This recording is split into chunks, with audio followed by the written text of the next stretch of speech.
In the time I have left, I want Yeah. to talk about some social issues. Okay. Roe v. Wade, do you think it should be reversed? I think it should, and I think that states should be able to decide that issue. It's a critical issue for so many women. It is. You believe women should not have that choice. It is a very critical, very sensitive, and a personal issue also for so many women and men across this nation. I am pro-life. I do respect other people's opinion on this also, and I think that a culture of life is best for America, because I know that we can all agree on the need for and the desire for fewer abortions in America and greater support for adoption, for other alternatives that women can and should be empowered to embrace to allow that culture of life. That's my personal opinion on this, Charlie. John McCain would allow abortion in cases of rape and incest. You believe in it only in the case where the life of the mother is endangered. That is my personal opinion. Would you change and accept it in rape and incest? My personal opinion is that abortion allowed if the life of the mother is endangered. Embryonic stem cell research. John McCain has been supportive of it. We're seeing good progress, and we've got great encouragement with researchers finding adult skin cell research that is proving productive towards curing these diseases. But doctors tell me that still most promising, we don't know yet about adult stem cells, most promising embryonic stem cells, that's what they need to work with, yes or no? You know, when you're running for office, your life's an open book, and you do owe it to Americans to talk about your personal opinion, which may end up being different than what the policy in an administration would be. My personal opinion is we should not create human life, create an embryo, and then destroy it for research if there are other options out there. I'm still not clear.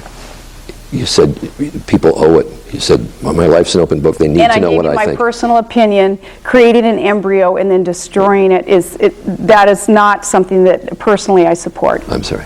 Okay. Homosexuality, genetic or learned? Oh, I don't know, but I'm not one to judge. And you know, I'm from a family and from a community with many members of many diverse backgrounds, and you know, I'm not going to judge someone on whether they believe that homosexuality is a choice or genetic, and I'm not going to judge them. Guns. 70% of this country supports a ban on semi-automatic assault weapons. Do you?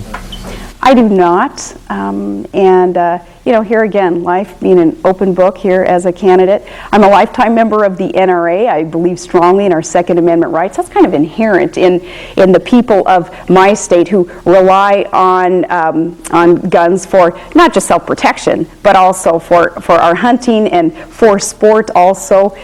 It's a part of the culture here in Alaska. I've just grown up with that. Isn't gun violence in America a health issue?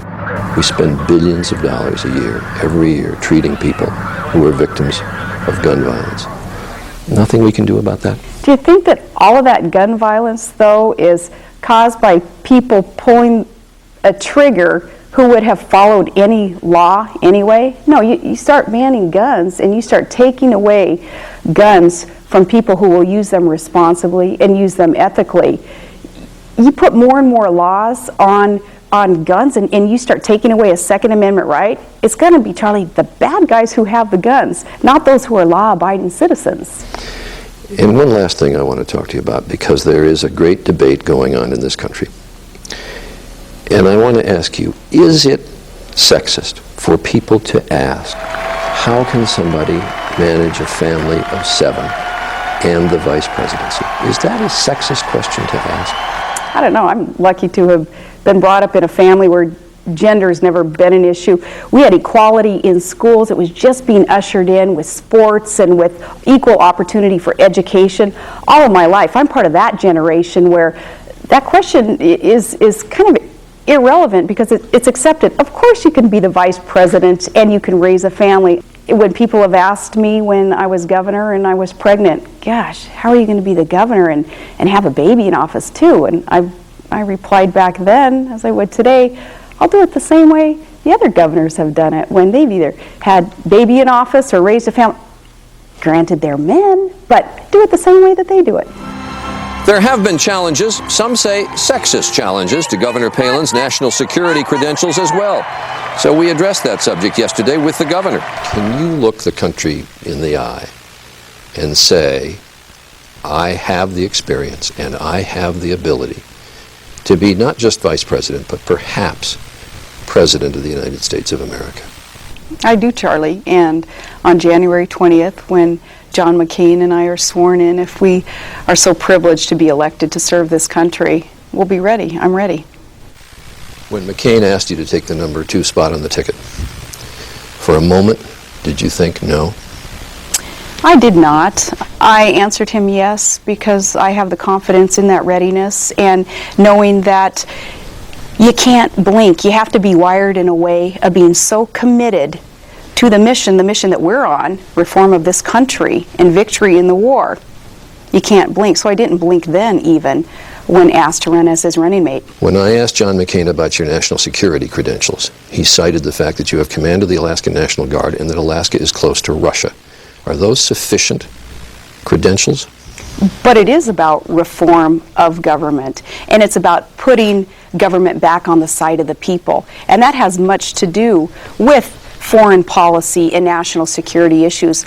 Let me speak specifically about a credential that I do bring to this table, Charlie, and that's with the energy independence that I've been working on for these years as the governor of this state. What I bring in terms of that credential is the know-how, how we can get to energy independence and a greater security for our nation by producing more domestically, by becoming less and less reliant on foreign sources of energy, those being controlled by regimes that do not necessarily like America. Hey, you guys! Thanks for letting us just come in. This afternoon, in the familiar setting of our alma mater, Wasilla High School, we had a chance to raise some more local issues.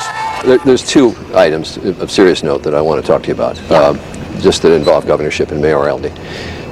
There's a lot on the internet about a conversation you did or did not have with the librarian about banning books. Never banned a book, never desired to ban a book.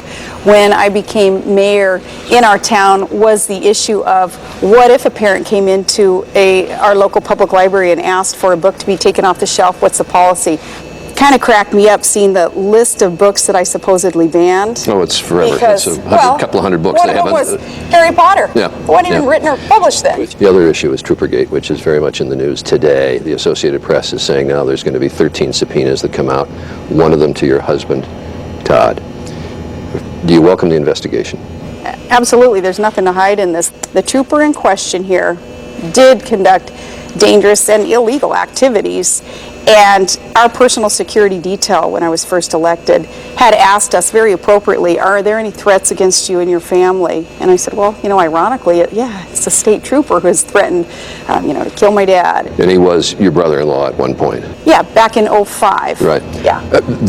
You mentioned the Personnel Board. It's a bipartisan legislative group that's working at it now, which you said was fine until you got named as the vice presidential nominee, and then you said the Personnel Board ought to handle it. Our state statute says if there is a question about actions of the governor, lieutenant governor, or attorney general, you go to the Personnel Board. So we've said all along that that's appropriate. But the issue that people are asking about was, first they've got it wrong and they say, did I fire a trooper because there was an issue back in '05 about him as he was divorcing my sister? And no, nobody fired the trooper. He's still a trooper. To this day, he's out there. But the issue is the commissioner who was his boss, was he pressured to fire that trooper? That's the underlying issue here, right? Monaghan. Commissioner Monaghan.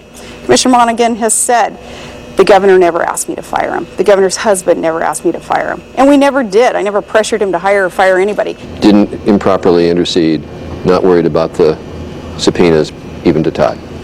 No, because I know that Todd, too, never pressured Commissioner Monaghan. He did very appropriately, though, bring up those concerns about a trooper who was making threats against the first family, and that is appropriate. Sarah Palin has been in this building as a student and a parent and seems just as comfortable here as a candidate. And this is your trophy, I understand, over here? One of them must be, we were state champs in '82. Yes, Right here. we were. Right here. And 50 to 48 over East. It was And that a was the close closest game. It was close, and Remember how many points you scored? I don't remember how many points I scored, but Assists? I was point guard, so I was feeding the big guys. That was my job in a supportive role. George Stephanopoulos last Sunday asked Barack Obama if he was willing at some point to go little horse or one-on-one with you. You ready to do it? That would be a blast.